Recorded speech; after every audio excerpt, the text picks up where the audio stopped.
Good afternoon, Dr. Podolsky, faculty, students, staff, and other esteemed guests and participants.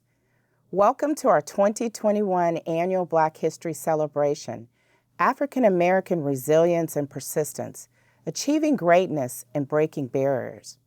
Each year, we gather to celebrate the African American trailblazers that have come before us and in modern times. One of the trailblazers will be our keynote speaker, Dr. Quinn Capers. We are happy to have him as part of the program. This year, we will also feature a special video which highlights some of the stories, experiences, and journeys of our Black faculty and staff. Now, I would like to introduce our president, Dr. Daniel Podolsky. Thank you, Vala, for that introduction and for your leadership of both our Office of Internal Audit and for the African American Employee Business Resource Group. It's an honor and a pleasure to have the opportunity to welcome you all to this year's celebration of Black History Month. This event has been ongoing on our campus for many years, beginning as a student-led celebration. But over the nearly past 10 years, it is a campus-wide event which gives us the opportunity to recognize and celebrate the many remarkable contributions of the African American community of this country, as it has impacted every aspect of life in the United States, but also the accomplishments of our own community here at UT Southwestern and in the Dallas and North Texas region. But as we celebrate these many accomplishments, it's hard to ever dissociate themselves from a recognition of all the work that remains to do to be sure that we are a truly inclusive and equitable country, community, and institution. And we remain committed, not just here in the midst of Black History Month, but throughout the year, for identifying and addressing the opportunities to advance equity to the patients who we serve, and in the opportunities we offer in our own communities for career advancement and personal fulfillment. Later in the program, we will hear from Dr. Quinn Capers, Roddy P. Cox Professor of Internal Medicine, Vice Chair of the Department of Internal Medicine for Diversity, Equity, and Inclusion, and Associate Dean of Faculty Diversity at UT Southwestern. He will speak to us regarding the resilience of Blacks in the United States despite the history of mistreatment of African Americans by the United States healthcare system. I hope we'll all reflect on some of those dark moments of history to learn from them and to redouble our commitment to see that they are truly a thing of the past. We need to remind ourselves of our responsibility as an academic medical center to advance the cause of equitable, respectful treatment of Black Americans and all who come to us to give us the privilege of their trust in providing care for their health. At our core, we are an organization committed to continual improvement and to do so across the full spectrum of our efforts, in our efforts to educate and train the next generation, in the research that we carry out to address the unmet medical needs of all communities, and of course, in the patient care that we deliver to the benefit of all. We are committed to that at UT Southwestern in ways that have only been brought into more sharp relief because of the challenges of the pandemics, which once again have emphasized the disparities and outcomes that Americans will experience based on their race. According to the Centers for Disease Controls, as of the end of November, Black Americans are dying at a rate 2.8 times that of their white non-Hispanic counterparts, and they are hospitalized at a rate 3.7 times greater. There are, of course, many factors which may play into this, including socioeconomic status, occupation, access to health care. But the devastating toll that COVID-19 is taking on the Black community really makes vivid the work that yet has to be done to achieve the vision that we have for equitable health care across this country and certainly within our own community. We at UT Southwestern are rededicating ourselves in our recently completed 6-year strategic plan to really identify every opportunity across all of our activities where diversity, inclusion, and equity can be enhanced. And that, I think, is the spirit that we should take away from this month in which we celebrate the accomplishments of the past, as an institution committed not only to honoring the past, but learning from it.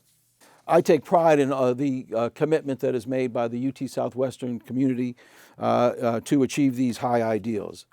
And with this, I take this opportunity once again to celebrate the accomplishments of Black Americans in this Black History Month. And before I turn to the next part of our Black History celebration, I want to take this opportunity to thank the African American Employee BRG Business Research Group and the Office of Institutional Equity and Access for their leadership in planning this year's events, especially Gabrielle Hawthorne, Val Wilson, and Travis Gill. And now it's my pleasure to introduce Brittany Anderson, Executive Recruiter in our Human Resources team, who will begin our Black History celebration with a song.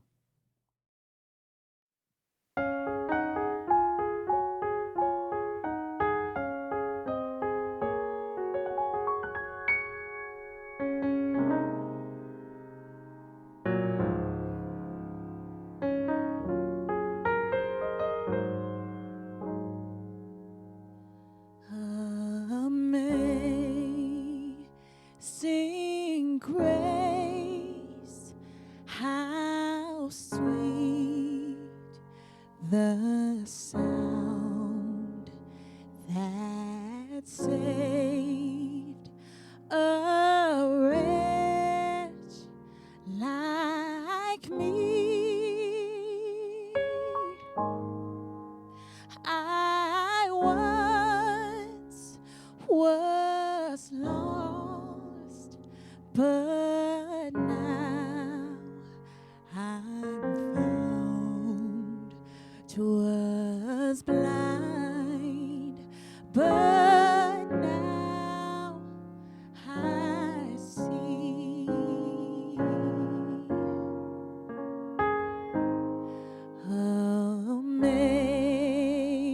Amazing grace, how sweet the sound that saved a wretch like me.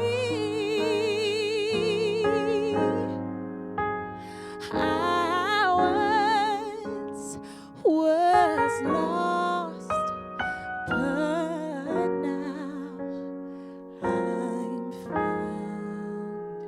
'Twas blind, but now I see.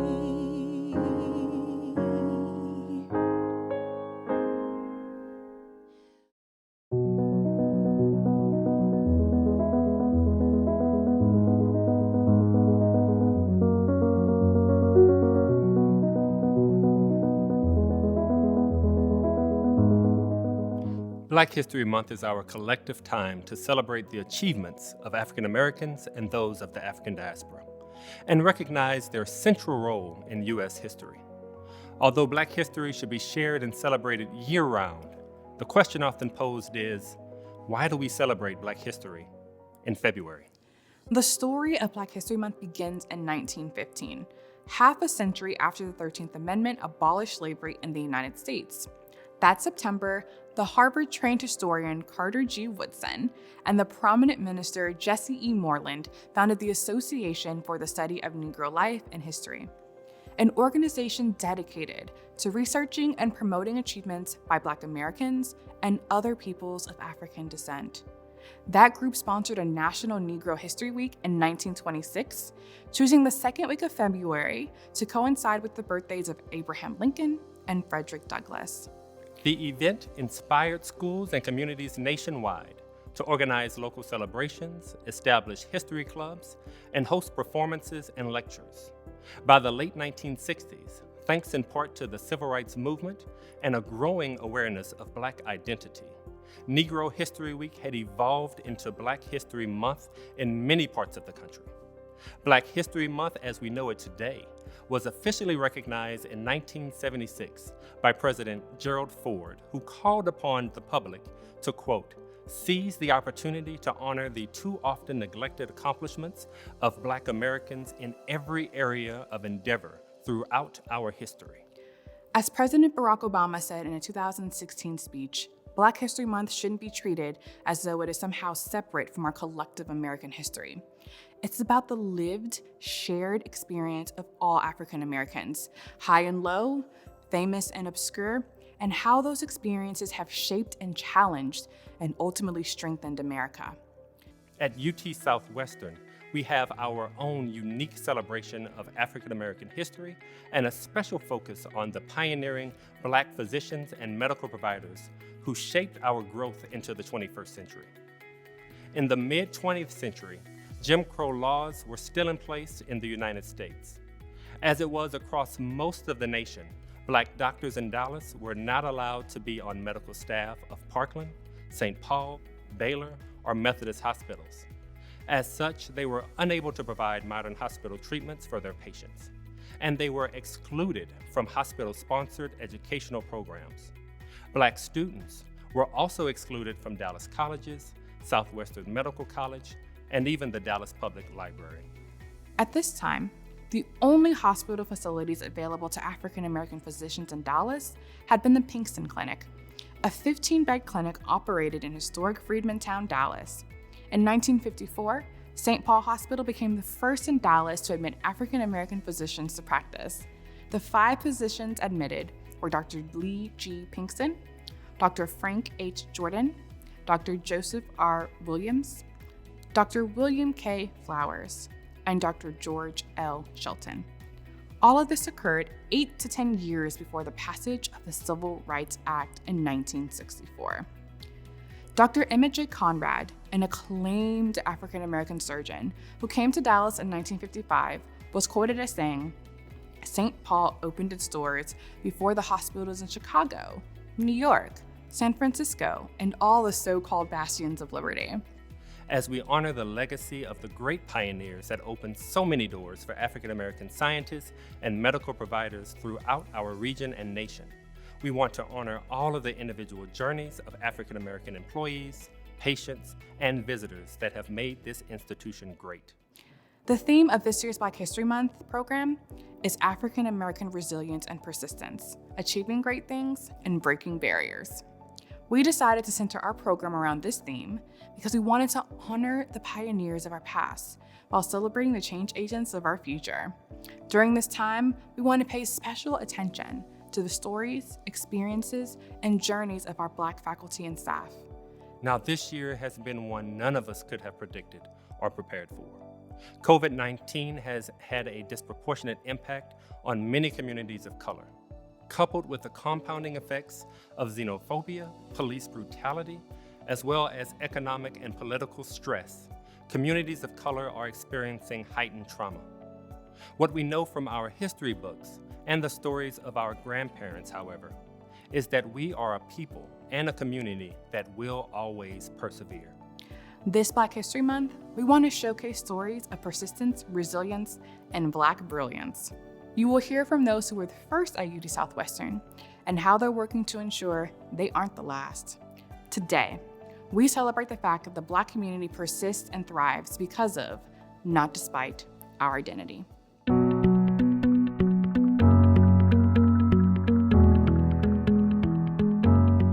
I joined UT Southwestern as a medical student in 1982 and joined the faculty after residency in 1990. Black History Month has been important to me and in my community for as long as I can remember. It is an opportunity for us to share not only elements that is specific to the Black community, but it's American history. We can share the accomplishments of individuals who have similar backgrounds and experience that we've had so that we can share that with our children and others who might want insight into our life in the United States and how that may impact our future. Being the first Black graduate of UT Southwestern to join the faculty was not a plan. To have the internal drive, I guess you would say, to be a physician, I don't know where that came from. I always knew that I wanted to be a physician.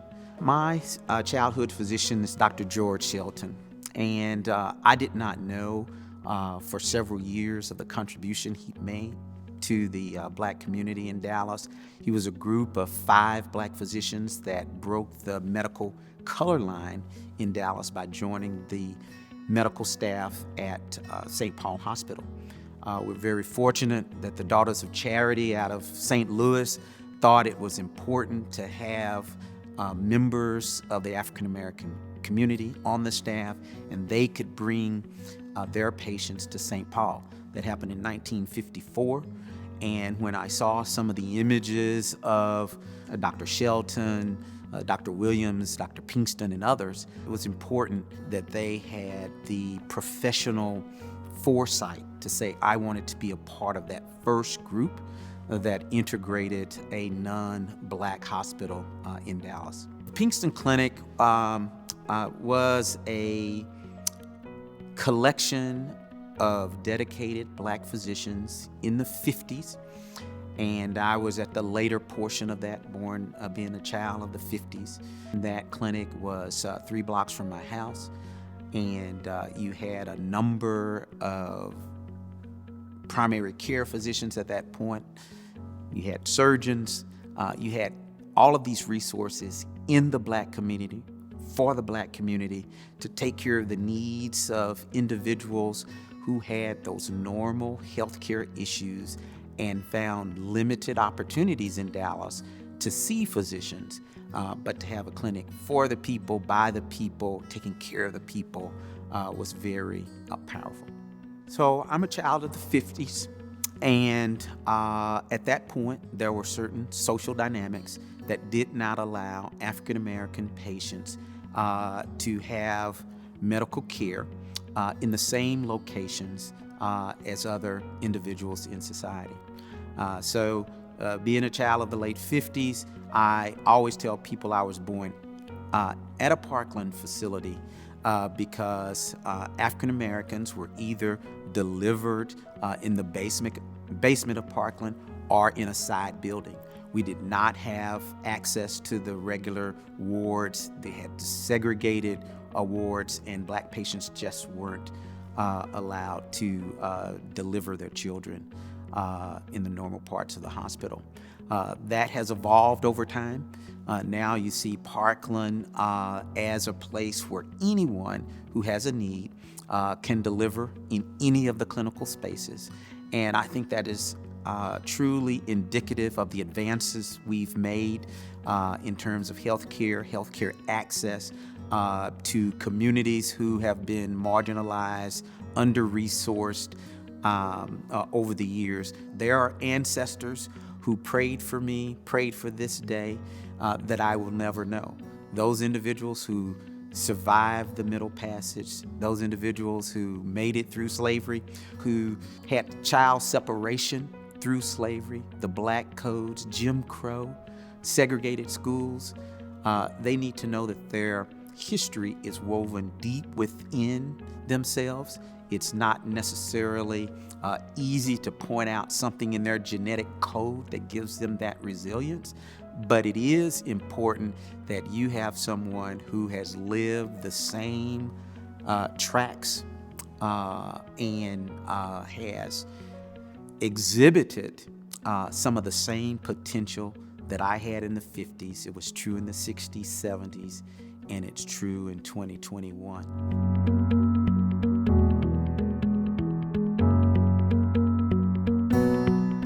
The face of diversity, when I arrived in 1976 as a fellow and then went on to join faculty in 1977, was pretty amazing.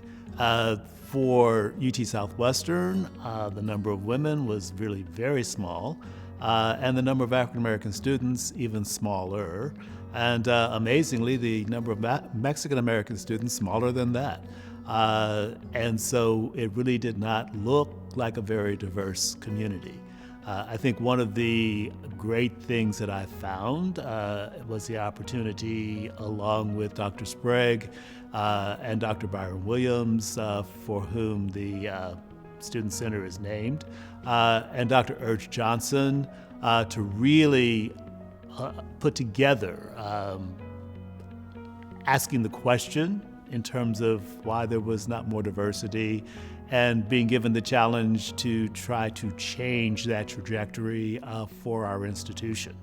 The initial diversity efforts at UT Southwestern were pretty grassroots.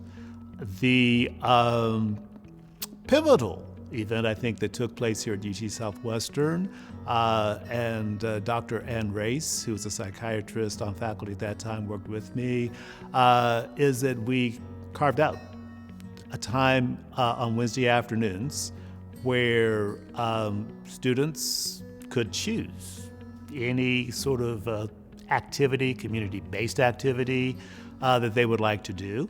And that was sort of dedicated time for them to develop that community effort. I chair the Martin Luther King Scholarship Committee, and today we see our students just do outstanding and phenomenal community service. But I think that sort of evolved from that Wednesday afternoon experience. My statement early on was, I'm going to be a mentor to you, but I want you to promise to mentor others. We don't want to be here by ourselves in 15 or 20 years. And I'm excited to say diversity has gained its own on our campus.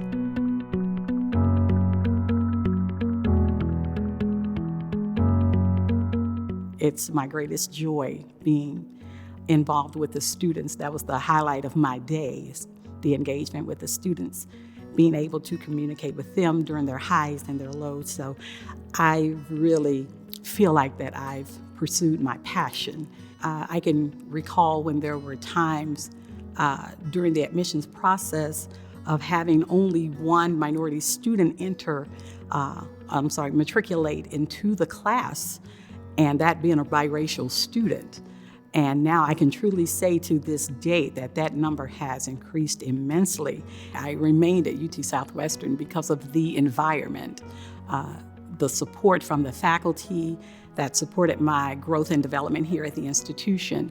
So I never felt like an outcast. I always felt like if there was anything in my career path that I wanted to pursue to add to my skill set, that was supported by the faculty.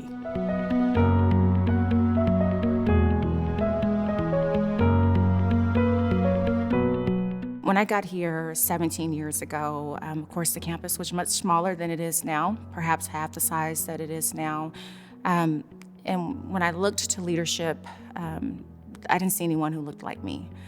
That was important for me, I think, in terms of the composition of the workforce, having leadership that is kind of proportionate to that in some way, however you want to dice and cut it up, but still just having that representation is important. And so I think what my purpose has really morphed into being here, I feel like that is my purpose, is to kind of serve as a representative, to be that representation.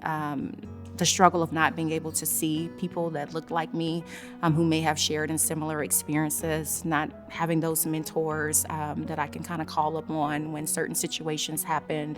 I would say the internal drivers within me, that fire that I think burns deep in my gut, really is just wanting change, wanting to see a level of progression and progress that my ancestors, again, could only dream about. When I think about them and parallel with Black history, I think about the power of prayer, the power of purpose, the power of passion, the passion they must have had to really be change agents and trailblazers and pioneers in so many different industries and areas of life. The power of perseverance and persistence, and how that can ultimately lead to the power of progress.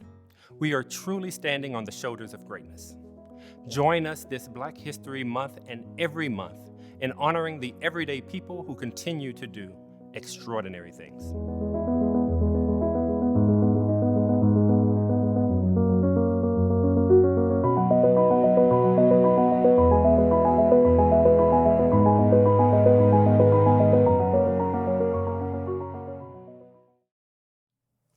Good afternoon. I am Gabrielle Harthorne, the chair of the African American Employee Business Resource Group, and I have the pleasure of introducing our speaker for today. Our speaker is Dr. Quinn Capers IV. He is an interventional cardiologist, professor of medicine, and transformational leader in academic medicine.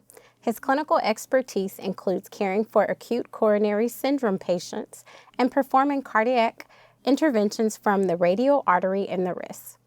Physician peers have named him one of America's best doctors annually from 2009 to 2020.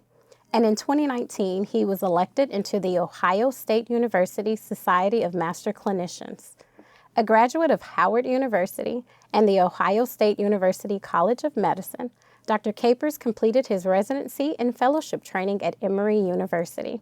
He is passionate about diversifying medicine as one strategy to reduce racial healthcare disparities.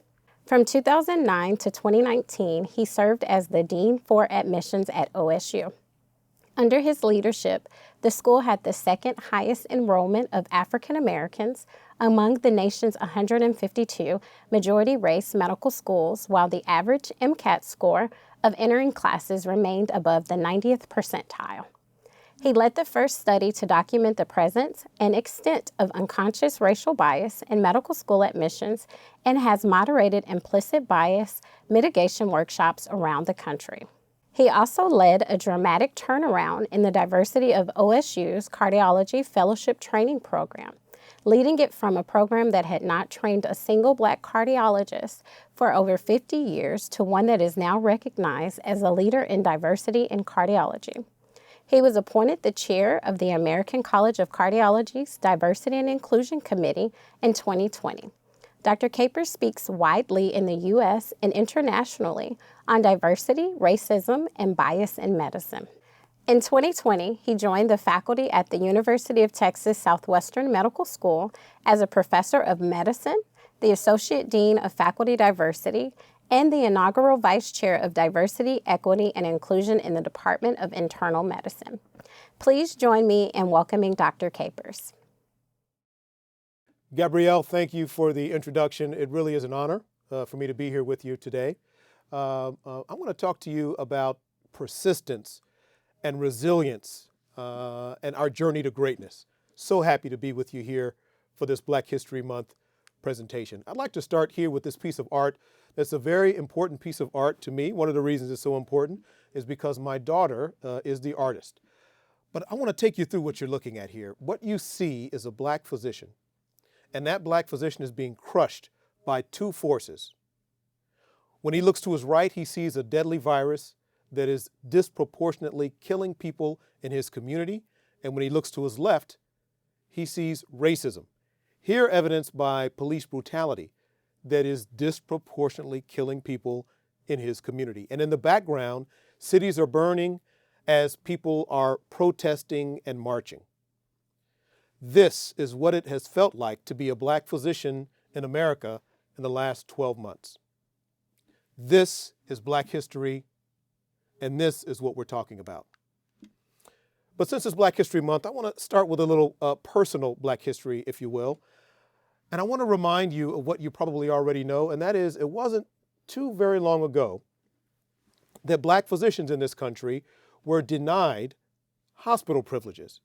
So that means those Black physicians, they treated their patients in the office, in the clinic, but if their patients got sick enough to require hospitalization, they had to hand those patients over to the white physician, who would then admit them to the segregated wards in the hospital, usually the basement with poor lighting and poor ventilation. Well, around this country, Black doctors grew more and more angry at this situation and took matters into their own hands and started their own hospitals. And this is that hospital, that Black hospital that most major cities had in Cleveland, Ohio.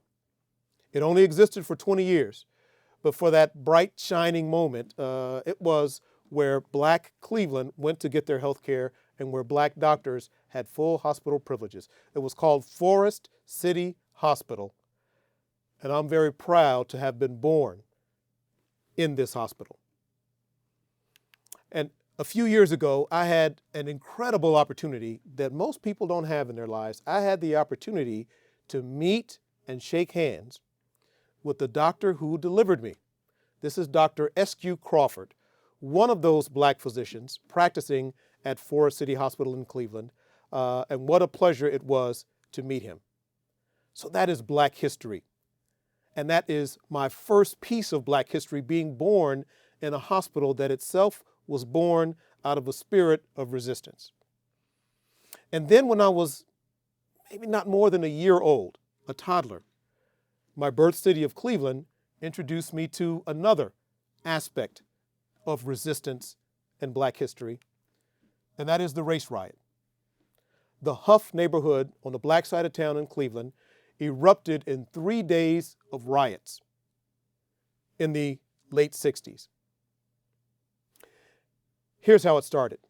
There was a bar on the black side of town owned by two brothers. The brothers were white. And what happened in this particular day on the bar is that several members of that black community had come into the bar asking for a drink of water, drinking that water, which is free, and not leaving a tip. Well, one of the brothers got pretty frustrated about this, so he wrote on a sign, a handwritten sign. It said, "No water for," and it was that word that is the ugliest word in the English language, the N-word. "No water for the N-words." And he put that sign on the door. Now, this is in a black neighborhood. So as you can imagine, it didn't take long for there to start to be a crowd surrounding the outside of this bar. When the brothers looked outside and saw this crowd of black people gathering, they got their rifles. The police were called. When the police called and the police were trying to intermediate between the brothers with their rifles loaded and the black crowd outside that was getting larger and larger, in the middle of that, somebody threw a brick. And then somebody threw a Molotov cocktail, and thus erupted the Huff riots in Cleveland, Ohio. 3 days of buildings burning, fighting in the streets, millions of dollars of damage done, and 2 people dead. Not far from the center of that neighborhood where this riot was going on, there was a mother whose husband was overseas in the Air Force, who was trying to deal with 2 toddlers and was very afraid of this riot. So the doors were doubly bolt locked, the windows were locked, the shades were drawn as this toddler was running around the house, and the mother was hearing the gunshots outside of the window of this Huff riot. Now, after drawing my first breath at this hospital that itself was born out of a spirit of resistance, and then breathing in, as I like to say, the air of revolution and rebellion as just a toddler, in case you haven't figured it out, that toddler is me. From those 2 important events, I really felt like I didn't have a choice. Born in a black hospital, breathing in the air of revolution, of blacks standing up to be treated with dignity and respect, what else would I be but a physician? And a physician who cares deeply about racial justice. And by the way, another piece of personal black history, when that toddler said to his mother he wanted to be a doctor, she said, "I'll make a pact with you. I'll make a deal. You get the good grades. I'll take care of everything else. Everything else you need, the love, the food, the clothing, the shelter, the tuition, that's my end of the bargain. Your end of the bargain is to get good grades." And she more than kept her end of the bargain. But what I really want to talk to you about is the mistreatment of our people, the mistreatment of black people by the medical establishment, by the healthcare industry.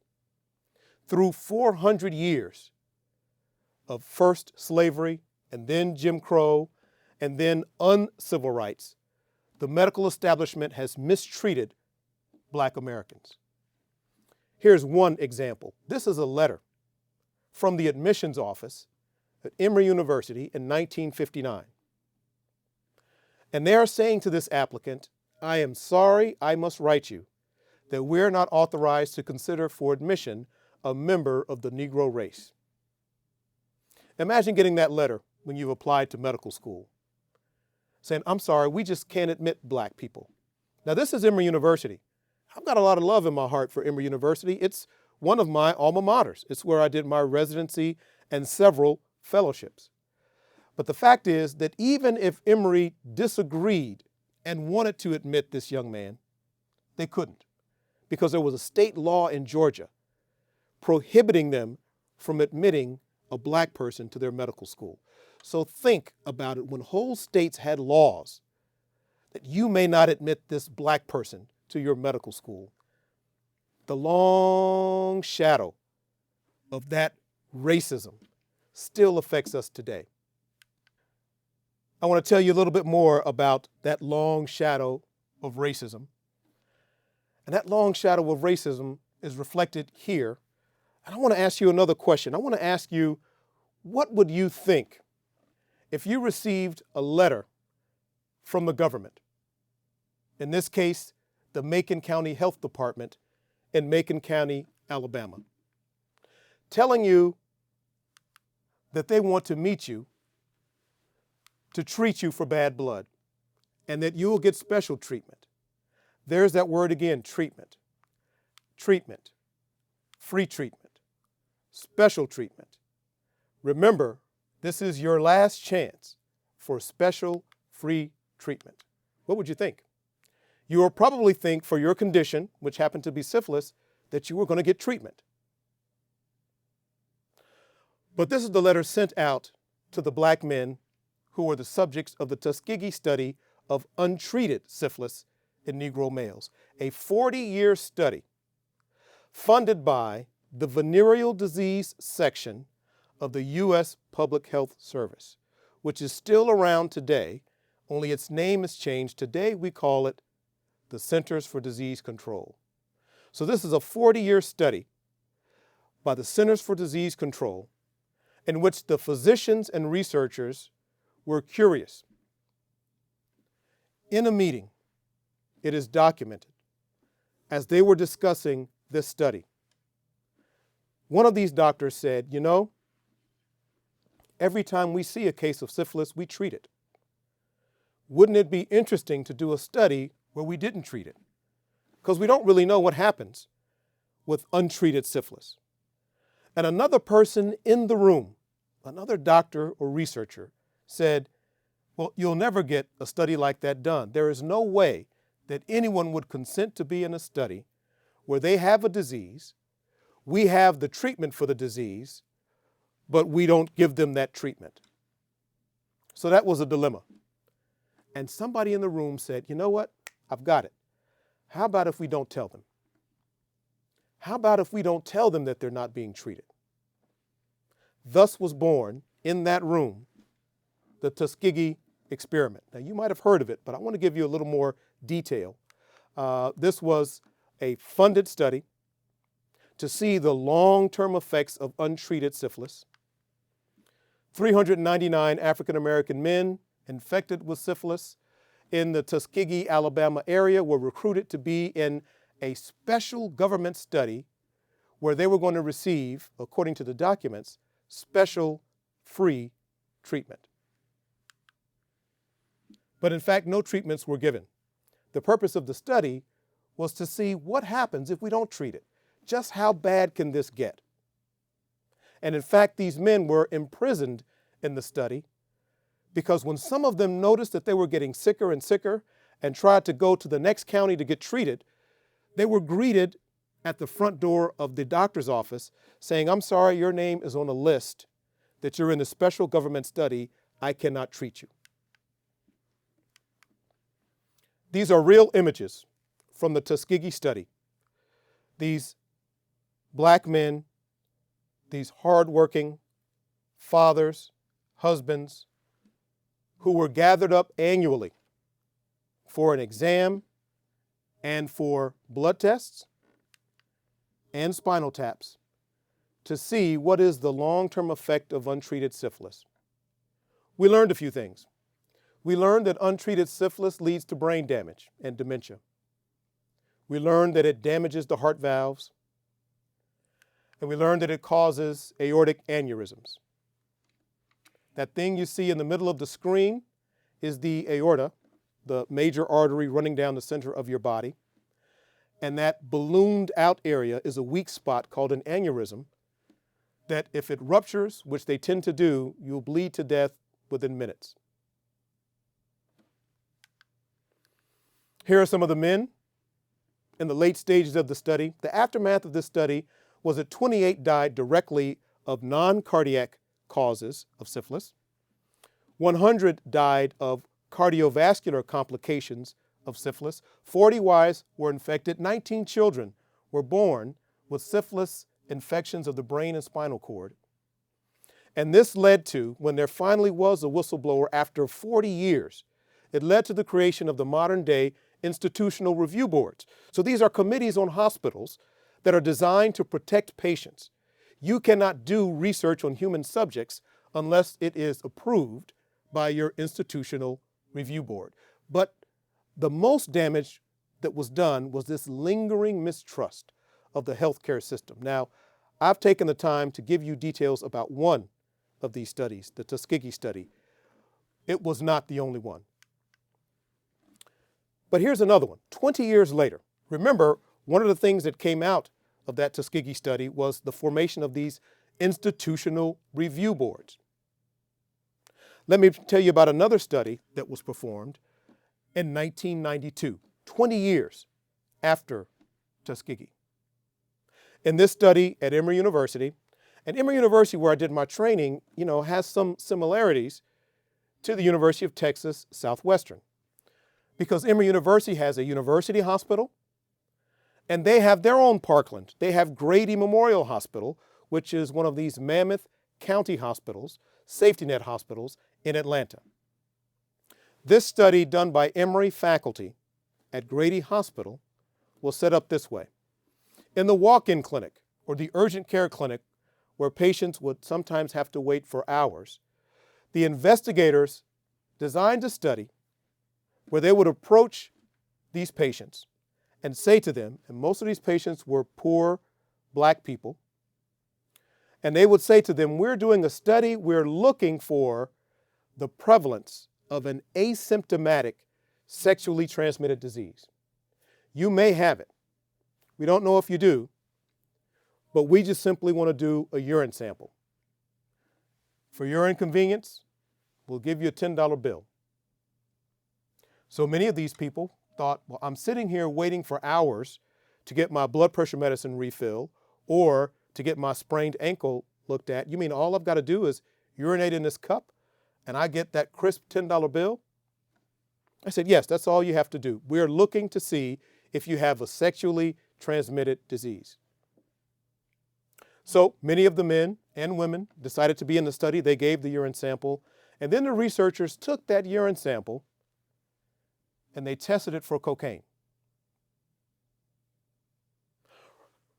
This is a copy and paste from the methods section written in that published research paper. And in red, I want to read to you what it says there. It says the patients were not told that their urine would be analyzed for cocaine. However, the patients were never told that their urine would not be tested for drugs. That's the rationale. This was approved by the Institutional Review Board of Emory University in 1992.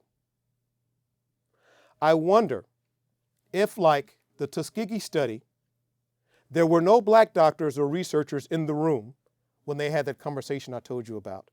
I wonder if there were any black doctors or researchers in the room when they decided that they would approve this study. Healthcare disparities, unfortunately, are not a thing of the past. I know we're here to talk about history, but they continue today. I'm a cardiologist, and I love being a cardiologist. We have wonderful tools to prolong the lives of our patients and to improve the quality of their lives. One of those is called an automatic implantable cardioverter defibrillator. That's a battery-operated computer that we implant in the chest just underneath the collarbone with a wire that comes out under the skin and is led to the heart, where it simply watches the heart rhythm. If the heart stops or goes into a deadly rhythm, bam, it shocks the heart to get it going again. It is absolutely life-saving. So look at your patients. I want you to all pretend to be cardiologists. These are your patients. They're both in a hospital with very weak hearts, severe congestive heart failure, and those are the patients who are at risk for having their heart stopped. They're both eligible for a defibrillator. My question is, who gets it? Who gets the defibrillator? I hope in your mind you're saying both. Unfortunately, the black patient is significantly less likely than the white patient to get a defibrillator, despite an identical diagnosis across this country. Well, how about heart attacks? We also have a wonderful time opening up blocked arteries of our heart attack patients. We love doing that. One thing we know is that when you present with heart attack symptoms, the sooner we do a procedure in you called a heart cath to show where the blocked artery is, and the sooner we open that blockage and restore blood flow to your heart muscle, the more heart muscle we save or salvage, and the more likely we are to save your life. So, in the heart attack patient, these are your patients, doctor. Take a look at them. Who gets timely treatment? Who gets early heart cath procedures? I hope in your mind you're saying both. Unfortunately, that's not what the evidence shows. Across this country, the black man is much likely to even get a heart cath in the first place. And when he gets it, it's likely that it's much longer, so more heart muscle is damaged, more likely to die. Let's continue. How about poor circulation? I remember hearing my grandmother talk about her poor circulation. When you have blocked arteries in your legs and poor circulation to your legs and feet, something must be done. Either a procedure to restore blood flow to your legs that we call revascularization or an amputation. So who gets revascularization and who gets amputation? The evidence shows that in this country, when presenting with the same degree of poor circulation, white patients are more likely to have a procedure to restore blood flow to their legs, and blacks and Hispanics are more likely to get an amputation. These results are modern day. So what's the cure? Clearly, this is not acceptable. So how do we cure this? How do we get over it? We need to fight. We need to fight racism. We need to fight bias, both in and outside of medicine. And we need more black doctors. And we need those black doctors and researchers to be, to quote Hamilton, one of my favorite songs from the Hamilton soundtrack, we need them to be in the room where it happens. So this is an example of fighting implicit bias, this unconscious association of black with negative, black men with danger, black women with danger, that has been shown by research to impact our decisions as physicians on who gets treatment, who gets the heart transplant, who gets the kidney transplant, who gets the life-saving operation, who gets the defibrillator. It turns out we all have implicit biases. The good news is it's actually quite easy to override your unconscious implicit biases, and it just takes practice. And what you see here is a time when we invited all cardiology fellowship program directors to Washington, D.C. for a session on implicit bias mitigation. We are fighting implicit bias mitigation, and we are fighting it here at UT Southwestern. We are fighting racism. We must continue to fight racism, whether we are taking a knee for George Floyd, or protesting at the State House to have laws changed, or laying down in the street to block up traffic. We are fighting racism and racial bias in medicine, and we are fighting it here at UT Southwestern.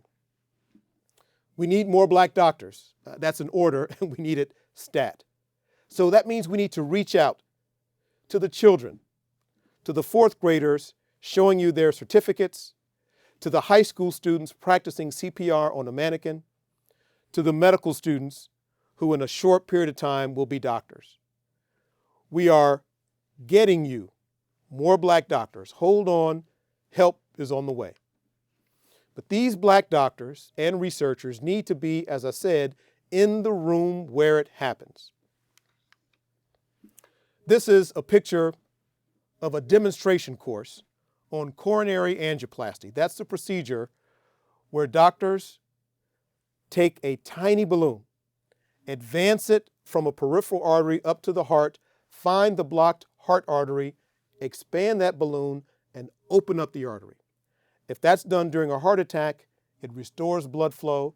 If it's done in a patient without a heart attack, it gives them better blood flow that makes their heart function properly. That procedure was invented by a man sitting in this picture, and he invited doctors from all over the world to come and learn this procedure. There's one black doctor in the audience. Can you find him? Look closely. Second row in the middle. That's Dr. Alfonso Jordan, a cardiologist from New York City. He traveled all the way to Zurich, Switzerland to learn this technique, and he took this technique back to his patients in Harlem and in Brooklyn. He was in the room, and this is more and more of what we need. This is a group of interventional cardiology trainees at Emory University. I am in this picture. I won't tell you which one I am. I'm sure you have a difficult time guessing which one I am. But our black doctors and researchers need to be in the room to truly advocate for our patients and end healthcare disparities. This is Dr. Kizzmekia Corbett, a brilliant vaccine science researcher who has done research that was instrumental in the development of the COVID-19 vaccine. This is a young black woman with her PhD who has just done some research that is going to rock the globe. She was in the room, or rather in the laboratory where it happened. I hope you had the opportunity to hear her speak just about a week ago when she came and spoke virtually, visited UT Southwestern in the room. You know, in a very short period of time, we are going to be facing a crisis-level shortage of black men in medicine. This publication called Altering the Course, published by the Association of American Medical Colleges, documented that for us very nicely. And here you can take some UT Southwestern pride in that the lead author on that study was our own Executive Vice President, Dr. Mark Neve. In this publication, they showed that the number of black men applying to medical school in 2014 was lower than it was in 1978. There's been a little bit of an upturn since 2014, but not enough to avoid this crisis-level shortage of black men in medicine unless we act, and we act with vigor and with enthusiasm. One of the things that we've been doing is trying to absolutely flood social media with images of black men in medicine. So if you're not on Twitter, I want you to get on Twitter and follow this hashtag, Black Men in Medicine. We started this hashtag, this campaign, with this thought. Maybe if we flood social media, flood the place with images of black men in medicine, maybe we'll make it seem more attainable. Maybe we will encourage youngsters, we will speak out against injustice, and maybe, just maybe, we will change the nation's implicit bias about black men, so that the unconscious association won't be that black man equals danger. Maybe we will contribute to making it black man equals physician. So help us spread images of black male physicians so that we can encourage young people to go into medicine. This is an example of the kind of images that we put out. This is a tweet, Black Men in Medicine. We hope that people find this inspiring. This is a picture from last month's Black Male Mentoring Roundtable here at UT Southwestern. It was the first one, but we are going to quarterly get together our black male attending physicians and our black male trainee physicians and black male medical students for encouraging them, for inspiration, for socialization, because we want to make sure that the black men in medicine that we have in our pipeline are being taken well care of and are being encouraged and inspired and mentored to be leaders. And I couldn't be more proud of UT Southwestern's own Dr. Dale Okorodudu, who is the founder of an organization called Black Men in White Coats, dedicated to encouraging youngsters to go into medicine. And he is the producer of a documentary film, Black Men in White Coats, that was just released. In fact, it's still Black Men in White Coats Month, as far as I'm concerned. We hope that you have the opportunity to see this film. We're so proud of Dr. Okorodudu's work. Now, these images are very important to me. I visited not too long ago Jackson, Mississippi. This is what's called the Big House on a slave plantation, the plantation of the Bodie family. The Bodie plantation was a cotton plantation. They had over 100 slaves picking cotton. So these slaves, as you know, worked from, as they say, can't see in the morning until can't see at night, with little food, wearing rags, and feeling the lash of the overseer's bullwhip on their back. This plantation has been converted to a black college. It is now Tougaloo College, and I had the pleasure of visiting and having an advising session with these brilliant undergraduate pre-med students. And let me tell you that it was quite a feeling for me to stand on the porch of the Big House where Mr. Bodie used to look out on his slaves and think, Mr. Bodie, your plantation is still operational, but it doesn't produce cotton anymore. It produces black intellectuals. That was one of the most satisfying pre-med advising sessions I've had. Ladies and gentlemen, it's a time to be hopeful. Look at these youngsters. These are kindergartners at their own white coat ceremony at the beginning of their journeys. They are students at a K-12 health sciences academy. We've got to reach back. We've got to inspire. This is hope. This is the future. We need more black doctors, and we need those black doctors and researchers to be in the room where it happens. This is a story of persistence. Nothing will hold us back. And a story of resilience. We can fall, but nothing will keep us down. When I think of that room where those researchers were discussing the Tuskegee experiment and how, in their minds, it made sense to watch men die of syphilis while we had the treatment, I think, what would happen if we had a black doctor in that room? When I think of that study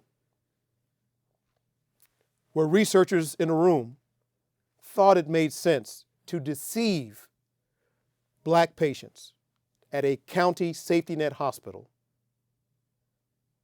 into giving a urine sample so that they could test it for cocaine. I wonder what would have happened if a black doctor or researcher would have been in that room. And then when I think about Dr. Corbett, a black researcher in the laboratory, in the room, and all of the other black doctors in the room, and all of these black youngsters who are going to be in the room, it gives me hope. I want to thank you so very much as I end on one of my favorite quotes by one of my favorite men. Dr. Martin Luther King said, "Of all the forms of inequality, injustice in healthcare is the most shocking and inhuman." And I like this picture of Dr. King because usually when we see him, he looks like a man of peace that he was. He's smiling, he's marching, or he's looking very pensive in front of some books in his library. You rarely see him look angry. But to me in this picture, he looks angry. He's angry at the state of affairs of these racial healthcare disparities, and he's pointing at you, and he's pointing at me as if he expects us to do something about it. We will not let him down. Thank you very much for allowing me to share some thoughts with you this Black History Month. Thank you, Dr. Capers, for your very insightful speech and inspirational words of wisdom to help us becoming more resilient, achieving greatness, and breaking barriers. We appreciate all of you for joining us today for the annual Black History celebration. Even though this year was a virtual event, it was no doubt the same level of excellence in our celebration. We want to thank Dr. Podolsky for his full support of the annual Black History Month celebration and his commitment to addressing racial injustices, biases, healthcare disparities, among other racial inequity challenges we face today.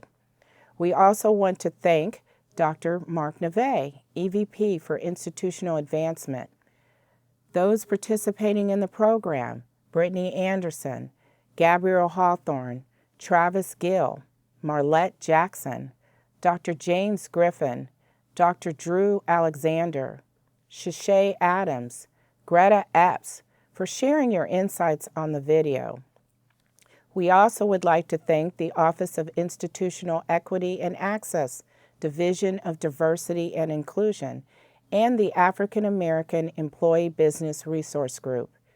We also would like to give a special thanks to Communications, Marketing and Public Affairs, and AIR, and any others that I may not have mentioned who all contributed to making this a special event. Now, we will end with the tradition of all of us singing the Black National Anthem song, led by Miss Brittany Anderson. The program will conclude after the song. Have a blessed rest of the day.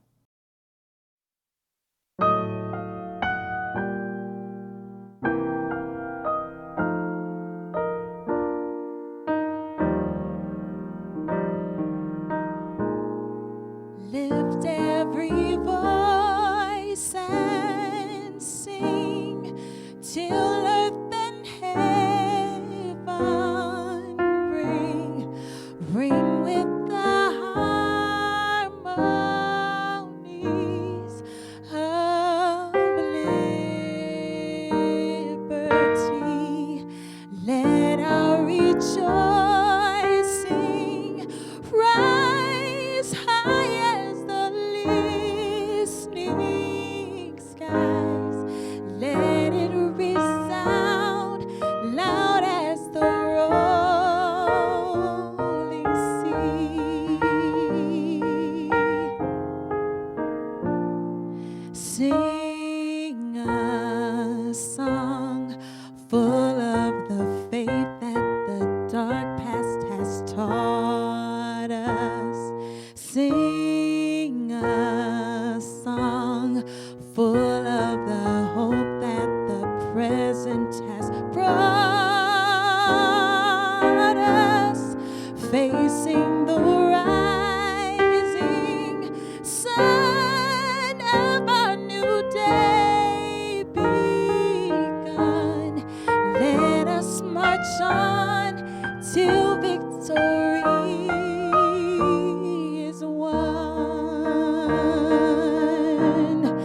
facing the rising sun of a new day begun.